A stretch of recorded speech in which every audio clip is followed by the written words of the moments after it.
E aí galera, beleza? Professor Carlos falando aqui com vocês. E eu vim aqui para dar um recadinho, tá? Primeiro recado, galera, se inscreve aí no nosso canal, curte o nosso vídeo e vamos estudar história porque história é legal. Bora lá, turma! Damares, dá o play aí!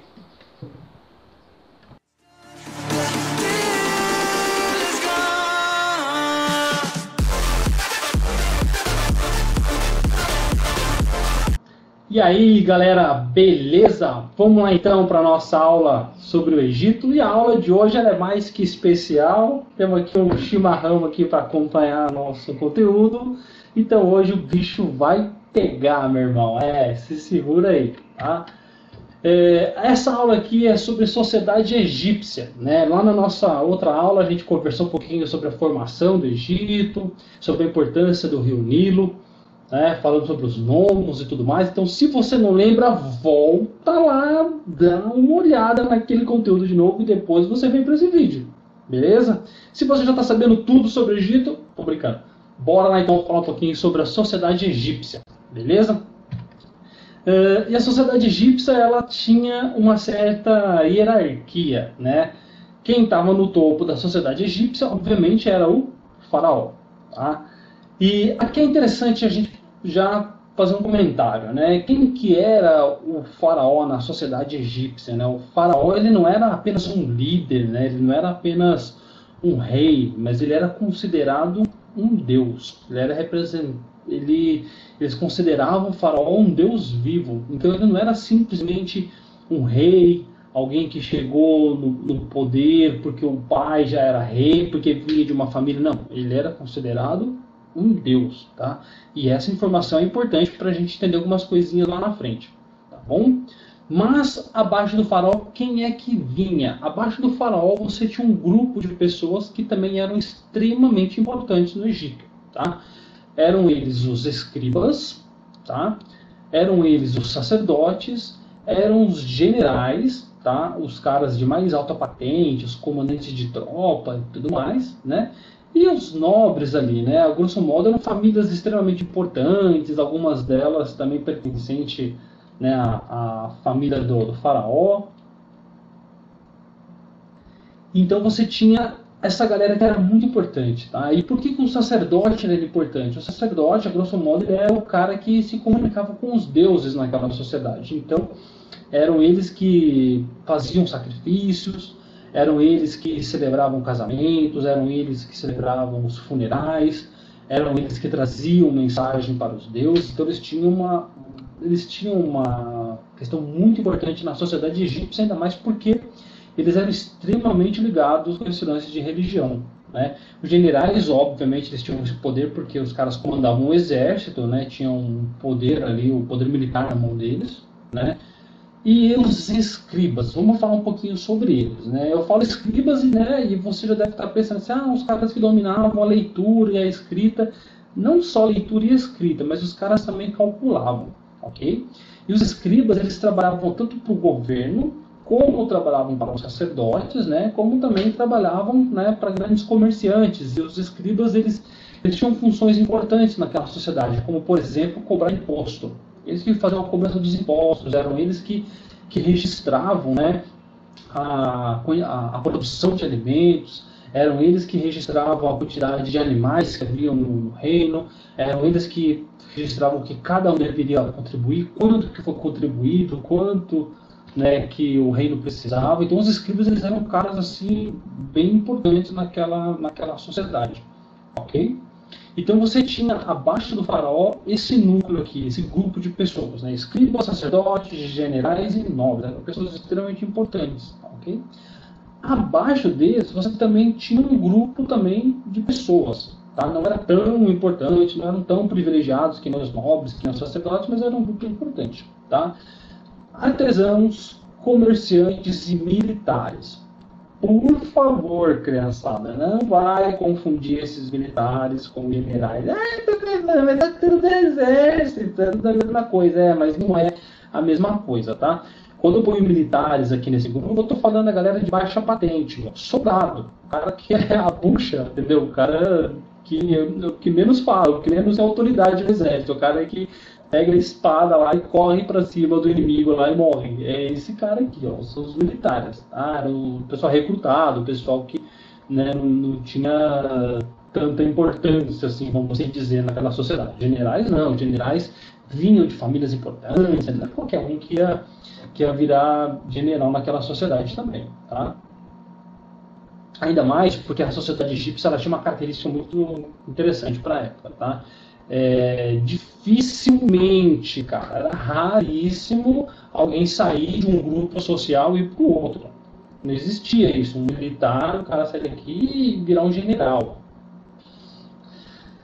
Só numa situação muito inusitada, numa guerra, talvez o cara fez um negócio muito legal, ganhou a graça do faraó, o faraó foi lá e deu uma benção pro cara, o cara virou general, entendeu? Mas não tinha esse lance do cara, o cara foi lá, estudou, se preparou e fez uma prova, fez uma prova e passou e virou general. Não existe isso, tá? Um comerciante vira nobre. Não, porque a nobreza está relacionada ao nascimento. Então você nascia numa família importante, você ia ser de uma família importante para o resto da sua vida naquela sociedade, tá? Não estava relacionado necessariamente a dinheiro, a poder, né? Tipo, eu ganhei tanto, agora eu virei nobre. Não penso assim, tá? Então, aqui você tinha um núcleo isolado, aqui você tinha o outro. Aqui você tinha um pouco de mobilidade que eu vou explicar melhor, tá? Mas daqui para cá, não, tá? Artesãos. Quem eram os artesãos? Os artesãos, eles faziam parte, era um grupo extremamente importante, porque eram eles que faziam tudo, praticamente. Então você tinha o artesão que trabalhava com madeira, o carpinteiro, era o cara que ia fazer os móveis. Você tinha o artesão que trabalhava com ferro, né, o ferreiro, era o cara que ia fazer as ferraduras, ia produzir as armas, né, ia produzir as ferramentas. O artesão que trabalhava com couro, era o cara que ia produzir as vestimentas, ia fazer alguns adereços, o artesão que trabalhava com tecido. Então, o artesão era o grupo produtor, eram eles que faziam os artigos, né, basicamente, que os caras consumiam naquela sociedade. Tá? Então, os artesãos eles tinham uma função muito, muito importante. Né? Comerciantes, né, obviamente, os caras que compravam, vendiam, faziam, né, a economia girar. Os militares, já falei deles, né? Aí você pensa, professor, então a sociedade egípcia tinha esses 3 grupos só? Não. Aqui tinha um outro núcleo aqui, um grupo maior, tá? E que compreendia agricultores, criadores de animais, né? Então pastores, criadores de boi, de vaca, né? De cavalo, e a galera que cultivava os gêneros alimentícios lá nas margens do Rio Nilo. Tá? Então essa galera, né, estava nesse grupo aqui também, tá? E eu coloquei aqui operários, tá? Quem são esses caras? Esses caras eram os caras que trabalhavam nas obras públicas, sabe? Construíam pontes, construíam estradas, templos e tudo mais. E é o seguinte, eu não coloquei aqui no slide aqui porque eu esqueci, tá? Mas finge que tem aspas aqui, tá bom? Por quê? Porque em determinada época do ano, tá? Agricultores e criadores de gado também viravam operários. Quando? Lembra lá na última aula, eu falei com vocês sobre as cheias do Rio Nilo? Pois é, quando o rio transbordava e alagava todas as margens do Rio Nilo, a galera ia cultivar o quê? Não tem como, no meio da água, não dá. E lá no Nilo tem crocodilo, meu irmão, então não é simplesmente assim, vou andar lá brincar na enchente. Não funciona assim. E a época de chuvas lá era um período muito longo, né? Então elas podiam durar meses, né? Não um mês inteiro de chuva, mas era um período em que, né, o rio frequentemente transbordava, então não dava para você ir lá e arar a terra, por exemplo, né? Não tinha como. Então os caras ficavam alguns meses, alguns dias, umas semanas sem trabalhar. E o que esses agricultores faziam? O que esses criadores de animais faziam? Ficavam em casa sem fazer nada? Não. Os caras iam trabalhar em obras públicas para o faraó. É aí que os caras trabalhavam em pirâmides, em templos, tá? Por isso que eu pedi para você colocar operários entre aspas aqui, porque tinha uns caras que trabalhavam só com isso, só com construção, mas, vez ou outra, por exemplo, na época das cheias, todo mundo que estava aqui nesse grupo aqui de agricultores e criadores de gado também virava mão de obra e ia trabalhar, e os caras ganhavam salário. Era um trabalho ferradíssimo, mas os caras ganhavam alimento do governo, ganhavam uma grana, né? Então não era uma escravidão. A gente chama isso de servidão coletiva. Tá? Anota aí, ó. Servidão coletiva, tá? Porque todo mundo servia ao faraó, ao Deus, beleza? Beleza. Ah, professor, então beleza. Faraó, escribas, artesãos, agricultores e acabou, né? Não. Tem uma galera aqui, ó, os escravos, tá? Na sociedade egípcia havia um grupo expressivo de escravos, tá?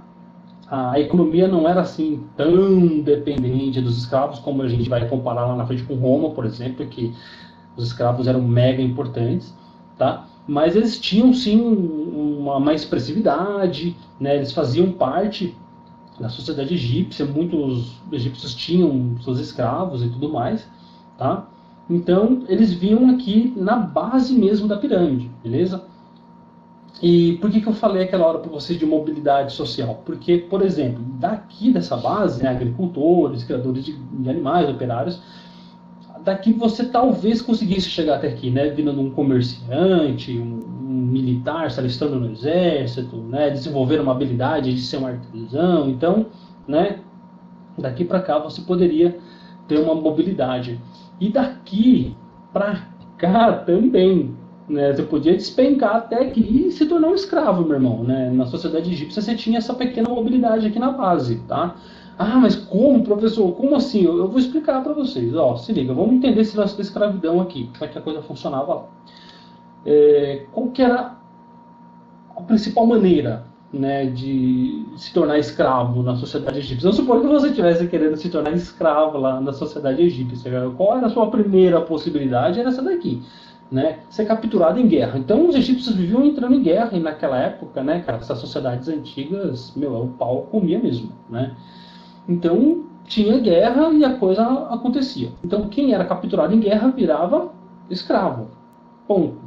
Quem perdia a guerra virava escravo. Mulheres, crianças, homens e, né, soldados, já era. Era uma condição de escravidão. Tá. Mas havia outra situação também. Tá? Pessoas condenadas por crimes. Então, dependendo da besteira que você fizesse, você podia acabar sendo condenado à escravidão. Tá bom? Então, era uma outra maneira também de se tornar escravo na sociedade egípcia. Tinha uma terceira maneira aqui, que era as dívidas. E aqui é legal a gente entender um pouquinho melhor isso aqui. Dívida. Ah, o cara pegou dinheiro emprestado, não pagou, virou escravo. Imagina um camponês ali, o cara ele pegou uma grana emprestada, fez uma lavoura lá nas margens do Rio Nilo, achando que ia ser próspero e tal, mas aí não, veio as pragas do Rio Nilo lá, veio os gafanhotos e pá, detonou, acabou com a lavoura do cara. O cara não colheu nada, não vendeu, não ganhou dinheiro, não conseguiu pagar a dívida dele. Ah, então já era, vai ficar devendo? Não, virou escravo, entendeu? Ele se tornava escravo do credor, do cara que emprestou dinheiro para ele. Então era uma condição para se tornar escravos também. Mas também haviam as pessoas que se entregavam como escravo.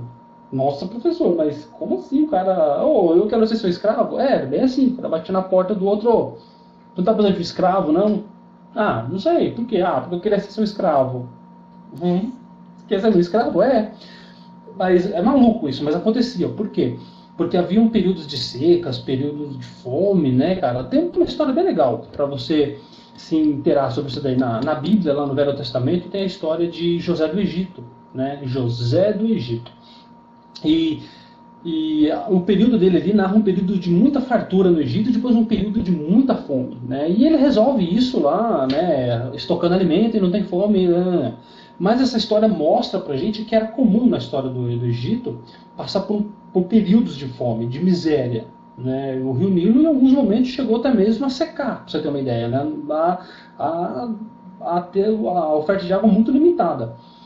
E, cara, sem água já era, né? Então, por os caras não morrerem de fome, na miséria, o que eles faziam? Ele, às vezes a família toda do cara se entregava como escravo para uma família mais abastada para que aquela família sustentasse eles. Então, tipo, cara, eu prefiro continuar vivendo como escravo do que morrer de fome, né? Então, era uma coisa que rolava na sociedade egípcia, né? Então, tinha pessoas que se entregavam como escravos. E quando isso acontecia, todos os bens dela também iam junto. Então o cara ele tinha umas cabeças de gado, já era. E aí as cabeças de gado, a casa, o que ele tinha também passava a ser patrimônio da pessoa para quem ele se entregava como escravo. Tá? E também tinha as pessoas que eram nascidas, né, de pais escravos. Então, quando dois escravos tinham um filho, aquele filho já nascia como escravo. Não tinha essa, mas o filho não tem culpa, mas o filho não sabe de nada. Não. Nasceu, seu pai é escravo, sua mãe é escrava? Já é, virou escravo. Acabou. Né? Então, essa era a questão que envolvia a escravidão na sociedade egípcia. Belezinha? Beleza, então. Vamos tocar o barco, então. Sentando no pau aí.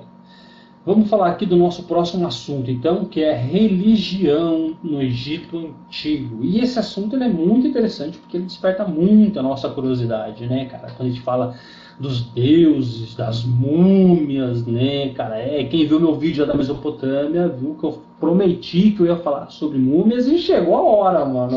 Vamos falar das múmias. Mas antes eu preciso fazer uma coisa importante aqui. Calma aí, que acabou a água do chimarrão. Peraí. Não dá, né, mano?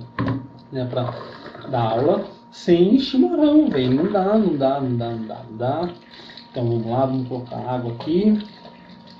Aí, beleza. Agora, continuando com a nossa aula sobre religião no Antigo Egito. Bora lá. Quando a gente fala de religião no Antigo Egito, a gente fala dos deuses, a gente está falando disso daqui. Tá? Os deuses no Antigo Egito eles podiam ter uma representação humana, ou seja, ser apenas um homem ou uma mulher, podia ser apenas um animal, tá? Um escaravelho, por exemplo, né? Um besouro, né? Não sei o que é escaravelho, dá um Google aí, mano, já está na internet mesmo, fecha o Facebook aí, o WhatsApp, vai ver o que é esse escaravelho aí. E também podia ser uma mistura de homens e de animais. Tá? Eu não vou falar muita coisa aqui sobre a religião egípcia, senão esse vídeo vai ter 3 horas e eu sei que você também não vai ficar aí me assistindo, né? Então vamos lá então. Professor, dá um exemplo pra gente aí. Olha ele aí. Anubis. Tá? Quem que era o Anubis? O Anubis ele era representado, né? Ele tinha corpo de homem e tinha uma cabeça de chacal. Ok? E o Anubis ele era um deus muito cultuado no Egito Antigo, porque ele tinha uma função importante. Ele estava relacionado à morte, tá? Ele era deus dos mortos, e ele era encarregado de pesar o coração dos falecidos. Como assim, professor? Se liga, mano, se liga. Os egípcios eles tinham uma crença muito forte na vida após a morte, no julgamento. Então eles pensavam o seguinte, olha, se você viveu bem, ok, quando você morrer, você vai para um lugar bom. Pá. Mas, mano, se você viver fazendo cagada, mano, quando você morrer, você não vai para um lugar bom não, cara. Você não vai ter salvação para você. Tá? E como é que eles faziam isso daí? Eles pesavam o seu coração. Eles pegavam o seu coração. Se o seu coração fosse de uma pessoa boa, se você fosse uma pessoa legal, tipo um professor de história, cabeludo, que faz vídeo aula no YouTube, seu coração ia ser leve, cara. Ia ser levíssimo como uma pluma. Então, o Anubis ia pegar o seu coração e ia colocar no lado da balança. Aí ele pegava uma pluma, uma pena de ganso e colocava... Era a pena da verdade. Que pena. Que droga de piada. Enfim, bora. E de um lado a pena, do outro lado o coração. Se o seu coração fosse mais leve do que uma pena, isso quer dizer que você foi uma pessoa muito boa, então você ia para um lugar muito bom.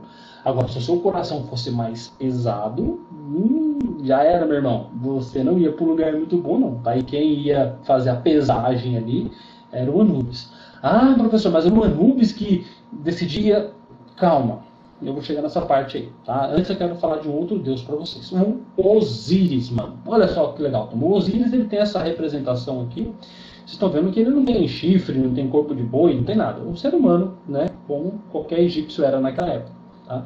Então ele não tinha uma representação, né, ligada ao mundo animal. Tá bom? E quem que era o Osíris? O Osíris ele era o juiz, mano. Ele era o juiz. Ele ficava na beira do campo ali com o cartão vermelho e amarelo.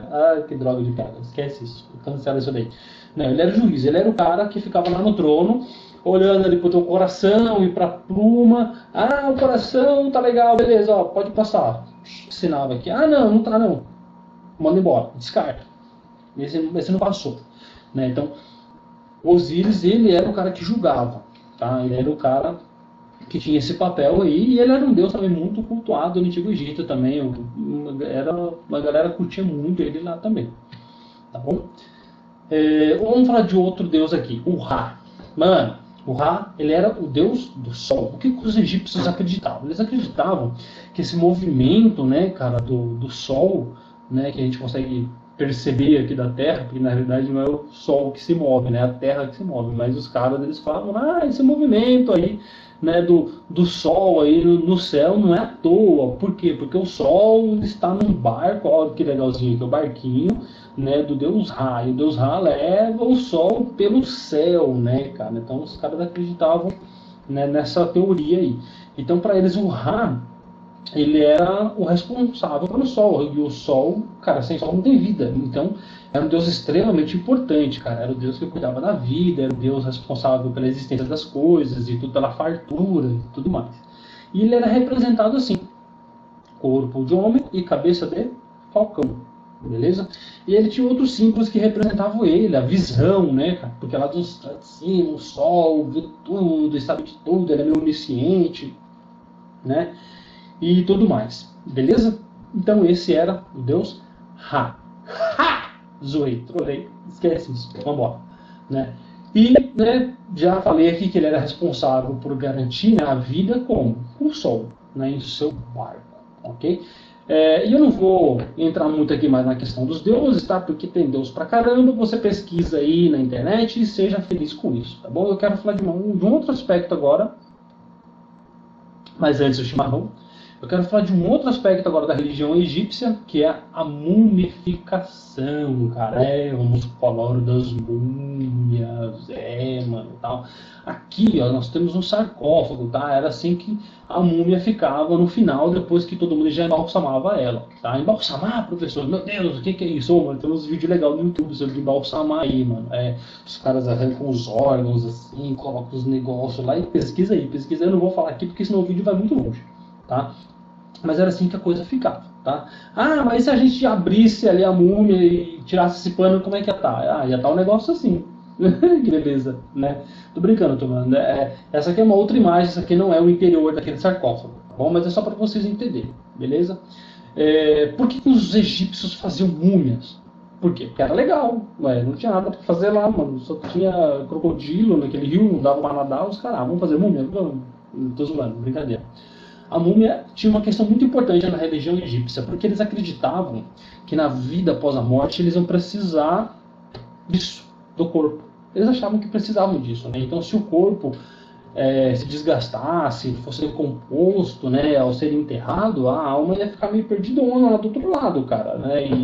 E aí isso não ia ser legal. Então eles precisavam arrumar uma maneira do corpo ficar bem conservadinho, ficar bem top, bem da hora, para na vida após a morte a alma também, né, ter o ponto dela, né, de ancoragem, vamos assim dizer, porque o corpo era essa representação aí. Então por isso que os caras, né, investiam muito em mumificação, os caras colocavam produtos, os caras enfaixavam e tinha toda essa preocupação aí em proteger os órgãos, né, porque a gente pensa em múmia, a gente só lembra desse corpo enfaixado, mas não, órgãos importantes, por exemplo, aqui no coração, né, eles extraíam o coração, colocavam em um pote cheio de líquido ali também para poder conservar, embalsamava, porque o coração ia ser, né, pesado pelo Anubis, pelo Osíris, ali, pela galera e tal. Então tinha que tá ok. Então a mumificação era bem complexa e envolvia, né, várias coisas aí que eu não vou falar aqui agora, tá bom? Bora lá então. Passando da questão da mumificação, você deve estar se perguntando, Carlos, mas eu queria entender melhor esse lance aí, envolvendo a mumificação, os deuses. Dá uma última explicação sobre isso. Vamos lá então. Eu trouxe aqui pra vocês uma HQ do Antigo Egito. Zoeira, cara. Zoeira. Mas é como se fosse uma HQ. Vocês vão ver que esse pedaço de pergaminho aqui dá pra gente entender uma historinha. Aqui tá narrando uma história de um faraó. E eu vou contar pra vocês. Mas antes, o chimarrão. Boa, vamos lá. O que vocês estão vendo aqui, galera, nesse pedaço de papiro aqui egípcio, é a história de um faraó diante da morte, tá? Aqui em cima, no canto superior esquerdo, a gente tem o faraó, né, diante dos juízes, né, e esses juízes vão julgar o quê? A vida do cara, tá? E você tem dois personagens importantes aqui, ó. Tá vendo esse cara aqui? É o Osíris. É ele, é o cara bom na boca, né? E o Horus, olha aqui, ó, o sol, né? A cruz de Horus, ó, a cabeça dele de falcão e tal. Então o faraó já passava por esse julgamento aqui do juiz, onde os caras iam analisar a vida dele, mas de uma maneira mais, assim, geral. Tipo, como ele viveu, o que ele fez, o que ele não fez, e piriri pororó.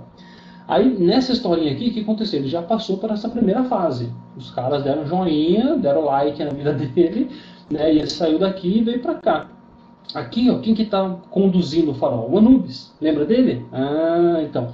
O que o Anubis fez? O Anubis veio aqui, ó, pegou o coração do cara, ó, o potinho. Por que tá um potinho? Por causa daquilo que eu falei. O coração do cara era tirado do corpo, era colocado em um pote cheio de líquido e tal. Então os caras não iam representar um coração aqui, que nem você pensou, né? Um coraçãozinho aqui. Para com isso aí, velho. Não tem nada a ver. Né?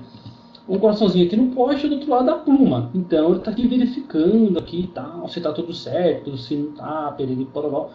E aí, né, você tá vendo essa criatura aqui, nossa, mano, o que é isso aqui, professor? Não, um Pokémon, velho. Não, mano, não é, esse é um deus Thoth. Tá? O Thoth é o seguinte, ele é um deus, deixa eu ver se é o Thoth mesmo, pra ver se eu não tô falando besteira, eu tô olhando aqui pra minha cola, tá, gente, porque eu comecei a estudar isso aqui e eu acabei me confundindo.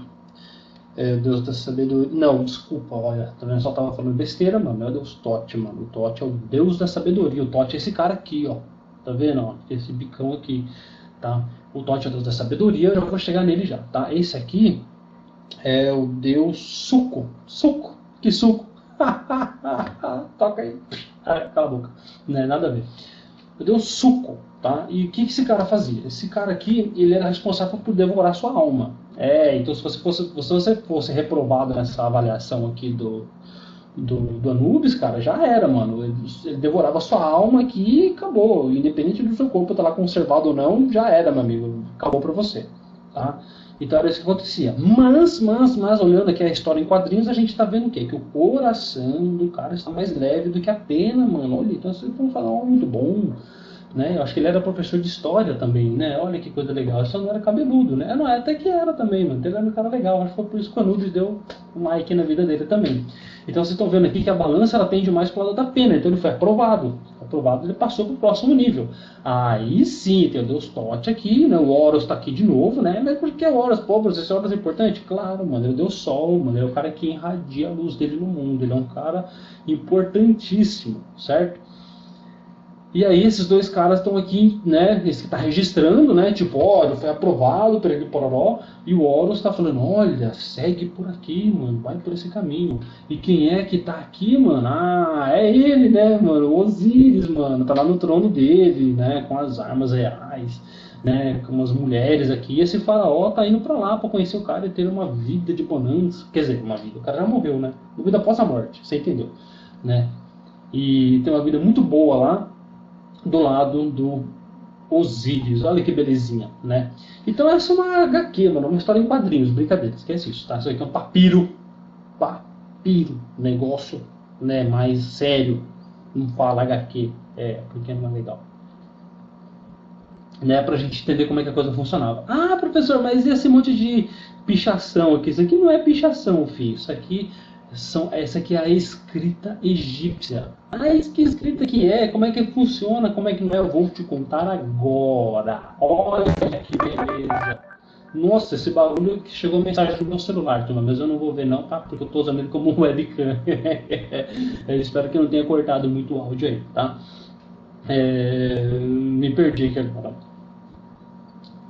Lembrei, a escrita egípcia. Professor, como é que você chama isso daí? Tcharam! Aí, ó. Hieróglifos, cara. Hieróglifos. Você não sabe disso, mano. Hieróglifos. Faz o seguinte, ó. Escreve assim, ó. Na mão. No pé da mão, né? No braço. Hieróglifos, cara. Hieróglifos. É o nome disso daqui, tá? E como é que funcionava os hieróglifos? Você tem esses símbolos, né? Um falcão. Você tem aqui uma árvore, um olho, alguma coisa assim. E... fazendo uma tradução bem porca, bem nada a ver, tá? Você pode imaginar que cada um desses símbolos aqui representa uma letra. Então você junta esses símbolos e forma palavras. Mano, então os egípcios eles liam, né? E como é que eles liam? Eles liam de cima para baixo, da esquerda para a direita. Então tem algo sendo narrado aqui, ó. tá?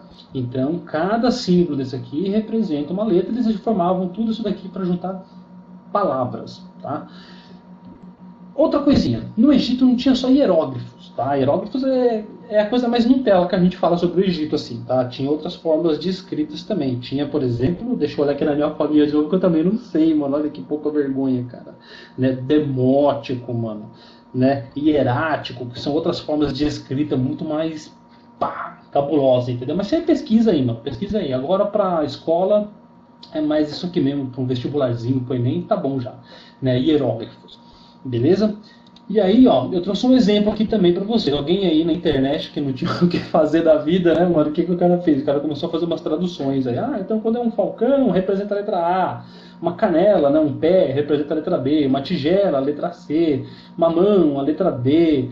Né, uma pena, a letra E. Então o cara fez uma tradução aí pra língua portuguesa, né? Então dá pra você brincar, mano. Você pegar esses símbolos aí e escrever qualquer coisa. Escreve seu nome. É mesmo, mano. Porque vai lá nos comentários do vídeo lá e escreve, né, hieróglifo, seu nome. Meu nome, João Batista, escreve aí pra gente ver, né? Isso é legal. Ó, lição de casa, hein? Escreve aí seu nome em hieróglifo aí, comenta no vídeo aí pra gente ver. Ah, mano, e dá like nesse negócio aí, porque esse vídeo aqui tá dando mau trabalho pra fazer.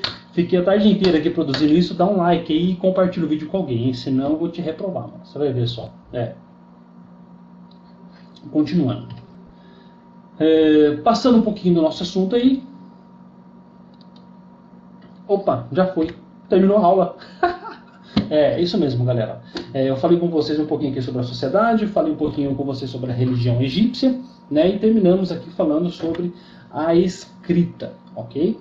Então é o seguinte, o que a gente vai abordar no nosso curso aqui sobre Egito Antigo é isso, tá? Daria para falar muitas coisas mais, aí podia falar sobre a queda do Império Egípcio, mas o que eu estou fazendo? Eu estou seguindo aqui, né, o currículo que eu tenho que aplicar em sala de aula, porque vocês sabem, né, mano, que esse projeto de trazer as videoaulas aqui é por conta dessa pandemia louca que a gente está vivendo aí, e eu jamais poderia deixar vocês, meus alunos lindinhos, tchuk-tchuk, sem estudar, tá? Então, é por conta disso daí, beleza? Então, são 2 aulas aí sobre o Antigo Egito, tem uma aula também sobre Mesopotâmia, assistam, sejam felizes, bebam chimarrão, porque chimarrão é muito legal, ok? E é isso aí, tchau, fui!